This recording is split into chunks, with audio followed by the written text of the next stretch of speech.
Bueno, acá venimos cubriendo desde hace ya varios días todo lo que está aconteciendo respecto al gasoducto Néstor Kirchner, que ha entrado en una etapa de judicialización. De hecho, habíamos hablado con amigos de Econojournal, donde mencionaban que uno de los temores era que una judicialización, no porque esté mal la investigación, sino porque tiene un interés político detrás, justamente obstaculiza el desarrollo de una obra esencial para la Argentina. Lo que nadie se esperaba, o muy pocos esperaban, es que dicho proceso su puntapié lo diera un exfuncionario del gobierno, como es Matías Culfas, un aliado clave de la formación política contemporánea de Alberto Fernández. Bueno, para hablar de esto y mucho más, estamos conectados con quien es autor del artículo en Econojournal, la verdad no, el medio más claro para leer sobre gasoductos, sobre lo que está pasando en el gasoducto, cuál es el temor que paraliza a los funcionarios cristinistas que tienen a cargo el gasoducto Néstor Kirchner. Estamos hablando de, entre tantísimas otras cosas, el licenciado en Ciencias de la Comunicación y doctor en Ciencias Sociales de la querida Universidad de Buenos Aires, Fernando Krakowiak. Fernando, acá Esteban Chiacho en Cítrica Radio. Buenas tardes, ¿cómo te va?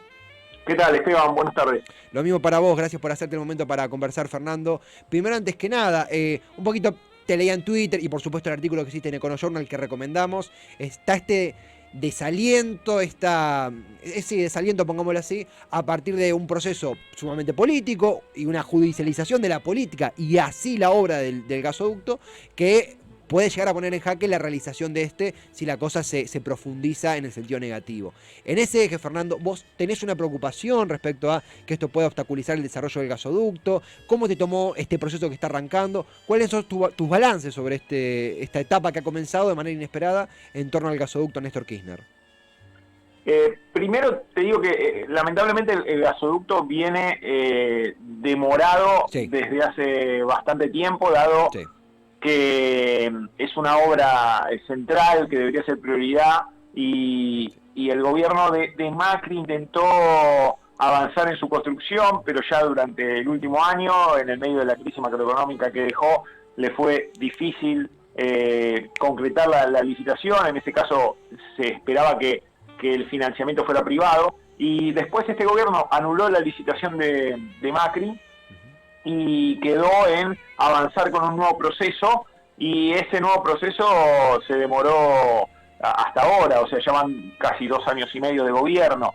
Si uno toma en cuenta que es una obra prioritaria y que va a ayudar a reducir mucho lo que son la erogación de dólares por importación de energía, claro, ya preocupaba esa parsimonia para avanzar con la licitación, primero para elaborar de alguna manera los pliegos y después para su publicación. Pensá que en Vaca Muerta hace un poco más de un mes, Alberto Fernández ya ahí hizo el lanzamiento del proceso. Se suponía que ese día iba a coincidir con la presentación de los pliegos, y los pliegos no aparecieron y recién se terminaron publicando el viernes pasado, horas antes del acto por el centenario de YPF. O sea que ya venía de por sí muy parsimonioso el proceso. Obviamente cualquier tipo de judicialización, tomando en cuenta que están investigando supuestos actos de corrupción, podría no solo demorar la obra, sino eventualmente frenarla definitivamente. Exactamente, hay una película que exitosa, la veré esta noche, que vos recomendás en el artículo de Econojournal, que es The Hummingbird Project, donde justamente muestra cómo construcciones de este estilo suelen tener episodios de sobreprecios o de cuestiones no en el sentido ilegal del término, sino de cuestiones no planificadas que requieren una mayor inversión, por decirlo de una manera sintética y en una oración. Pero acá uno ve un problema como si fuera una suerte de mesa de 3 patas, lo formulo como pregunta. Por un lado, la subestimación, el mal cálculo de tiempos, la deficiencia del gobierno de Alberto Fernández en la planificación del gasoducto. Por el otro lado, la denuncia de Matías Culfas de irregularidades en la licitación al calor de los malos términos de con el kirchnerismo. Y por otro lado, la chance de una capitalización política que desgaste justamente la imagen de un gasoducto que se llama Néstor Kirchner, nada más y nada menos. Si uno lo ve así, es un cóctel tendiente a explosivo. Por ahí el hecho de que sea Rafecas quien esté del otro lado, hablando un poco la cuestión. Pero es alarmante el adjetivo que podemos usar para esto, es realmente preocupante. ¿Es un impacto fuerte para esta obra según tu lectura, Fernando?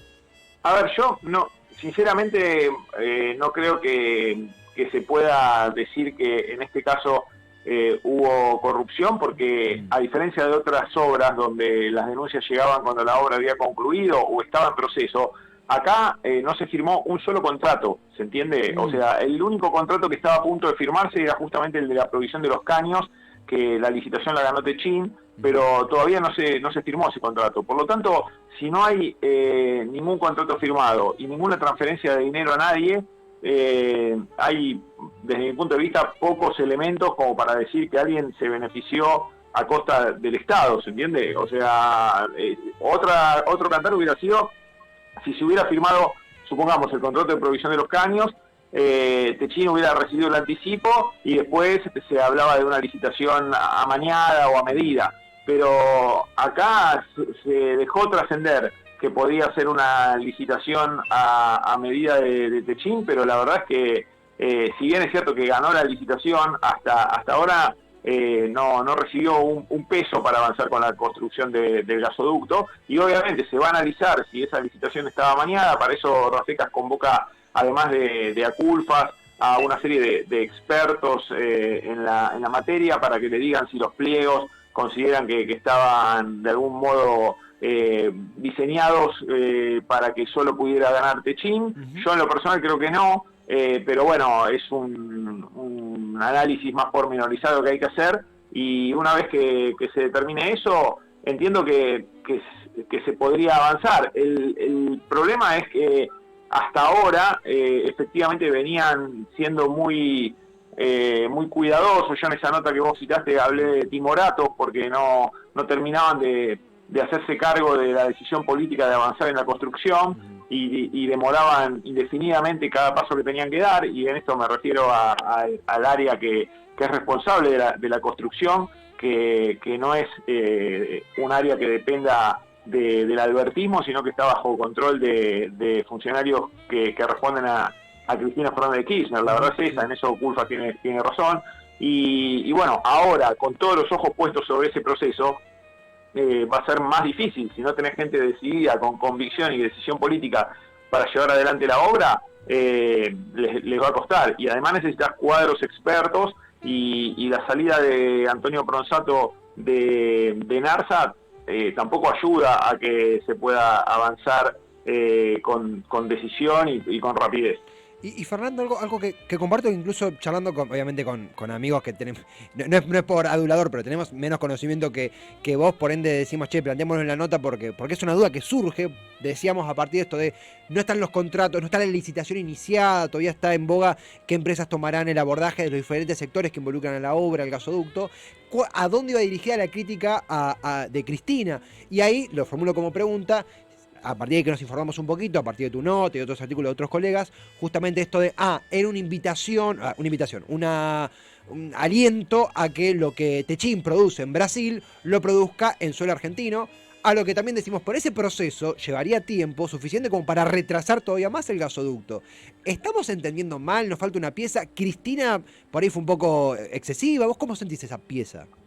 A ver, la recomendación que hizo Cristina Kirchner el otro día en el acto de YPF, la verdad que atenta contra la concreción de la obra, porque si vos estás diciendo que antes de avanzar con la obra, Techin tendría que fabricar ese acero plano con el que después se hacen los caños en Argentina, en lugar de en Brasil, pensá que vos tendrías que instalar esa plantas de ese estilo hay en Brasil por una cuestión de escala, por una cuestión de mercado, y acá en Argentina no. Esos laminados no se hacen acá. Entonces, ¿qué vas a esperar? ¿Que Techin venga y radique esa planta acá y después vas a construir el gasoducto? Eso por un lado. Y por otro lado hay que tener en cuenta que cuando Cristina Kirchner gobernaba la Argentina en el año 2010, se inauguró el gasoducto transmagallánico con chapa de Techin fabricada en Brasil. Y en ese momento no pareció que eso fuera un problema.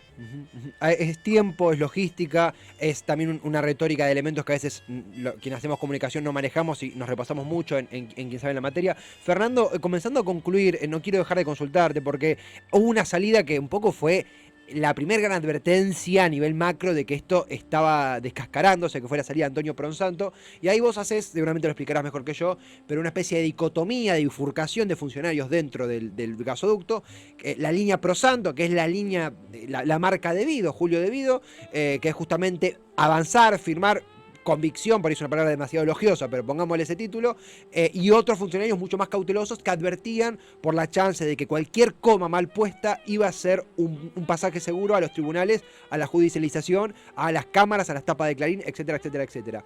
¿Es cierto esto? ¿Continúa este temor a cualquier consecuencia judicial? Y agrego chiquitito, ese temor, ¿sentís que va más allá de que si se hace algo mal, el hecho de que se pueda hacer cosas explicables y aún así padecer consecuencias judiciales?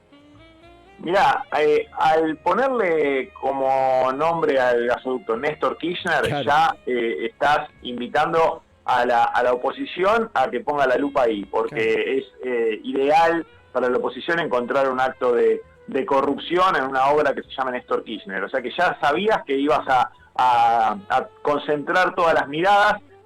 Yo sinceramente cuando escribí esa nota no pensé que tan rápido, claro, pero bueno, se desencadenaron todos los hechos de una manera muy acelerada desde el viernes para acá, pero sí sabía que en los próximos meses o con el cambio de gobierno iban a empezar cuestionamientos y denuncias de la oposición y iban a estar vinculados en algunos casos con sobreprecios que, como yo digo en esa nota, son lógicos en una construcción de este estilo y con una economía que indexa el 60% anual por ahora por la inflación. O sea que por ese lado no podía esperarse otra cosa. Así todo, lo cierto es que vos tenés que avanzar con la obra, pero bueno, los antecedentes que yo señalo en ese artículo que vos mencionaste también juegan en contra de esa convicción o de esa decisión que tienen que asumir los funcionarios, esa decisión política de avanzar, que es que el funcionario que durante los 12 años del cristinismo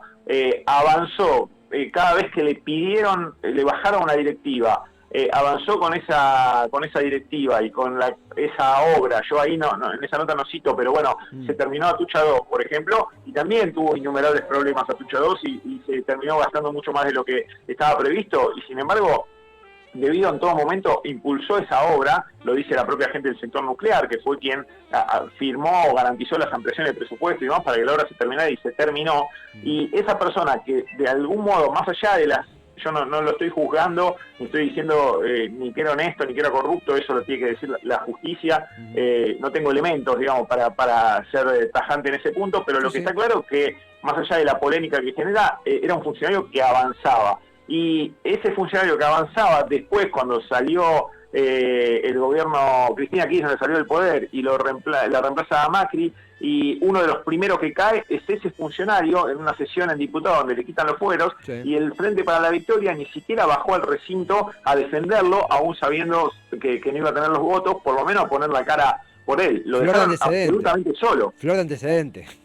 Entonces, ahora, si el que tiene que tomar las decisiones ahora dice, si ha debido, que era el hombre fuerte del anterior gobierno, o uno de los hombres fuertes, que puso la cara por ese gobierno durante 12 años, lo dejaron en banda como lo dejaron, bueno, ¿qué nos espera a nosotros? Podría decir un Agustín Jerez, un Federico Basualdo, incluso un Antonio Pronsanto, cualquiera de los que está o estaban en este proceso. No es un buen antecedente. Y después está el otro tema que señala ahí, que es la judicialización de la política, que decisiones que son propias de la política económica de un gobierno terminan siendo judicializadas, y ahí menciono el antecedente, por un lado, de la compra de dólar futuro, que Banoli estuvo procesado por ese tema, cuando en realidad es potestad del Banco Central decidir intervenir en el mercado de cambios a través de la compra de dólar futuro, y otro es la denuncia que se hizo contra Aranguren, que le hizo este gobierno en cabeza impulsada por el interventor de Nargá, Federico Bernal, que lo cuestiona por no cumplir la ley del gas a Aranguren, que es una ley que no cumplió el kirchnerismo durante los 12 años de gobierno, y que básicamente lo que le cuestiona es que los precios no se fijan a partir de la oferta y la demanda. Es casi un cuestionamiento liberal. Le dicen, no fijaron los precios a partir de lo que surge la oferta y la demanda. Y lo que le podría decir a Danguna es no fijamos los precios a partir de lo que surge de la oferta y la demanda, porque tuvimos que fijar un precio más alto para incentivar la inversión en el sector. Ese es un poco, y también lo hizo el kirchnerismo a través de los distintos plan gas, y también lo hizo este gobierno con el plan gas, es poner un precio incentivo para que se recupere la producción con el supuesto de que, aunque sea un poco más caro que el costo de producción, siempre va a ser más barato que el costo de importación. Sí, el vóley judicial, vos hiciste esto, yo aquello, y terminamos desmarcando la cuestión netamente de recursos y va al terreno de la judicialización de la política. Y después en los hechos nadie quiere poner ninguna firma, claro, porque queda expuesto, y después es el que tiene que caminar durante 3, 4, 5 años por todos los tribunales, claro, habidos y por haber, es el que le puso el gancho a la licitación o al contrato. Claro, sí, es algo que una línea, un análisis, una óptica que incorporamos de nuevo a partir de lo que escriben, lo que producen, lo que investigan en Econojournal. Es un tema que para quienes de nuevo no estamos en la materia es nuevo y queremos hablar con propiedad. Por suerte estos intercambios nos permiten acceder a esa información y a esta reflexión. Fernando, gracias en serio por el tiempo, por la charla, muy completo. Seguiremos leyéndote, siguiéndote y hasta la próxima conversación. El abrazo de todo Cítrica. Gracias a vos, Esteban, y le mando un saludo. Lo mismo para vos, Fernando. Fernando Krakowiak, licenciado en Ciencias de la Comunicación, él es doctor en Ciencias Sociales, perteneciente a la Universidad de Buenos Aires, y es uno de los autores realmente que más a mí me ayuda, a mí que soy una persona completamente carente de formación en energía, sé muy poquito de energía, la verdad que lo explica de manera muy clara, y entendiendo que, como siempre decimos aquí, todo recurso es político. Vamos a ir a un corte musical después de esta, de nuevo, gran nota con Fernando Krakowiak. Ayer lo llamamos, le pedimos de salir y él se copó. Una nota que duró bastante, como nos gusta a nosotros cuando es un tema que tantas preguntas tenemos.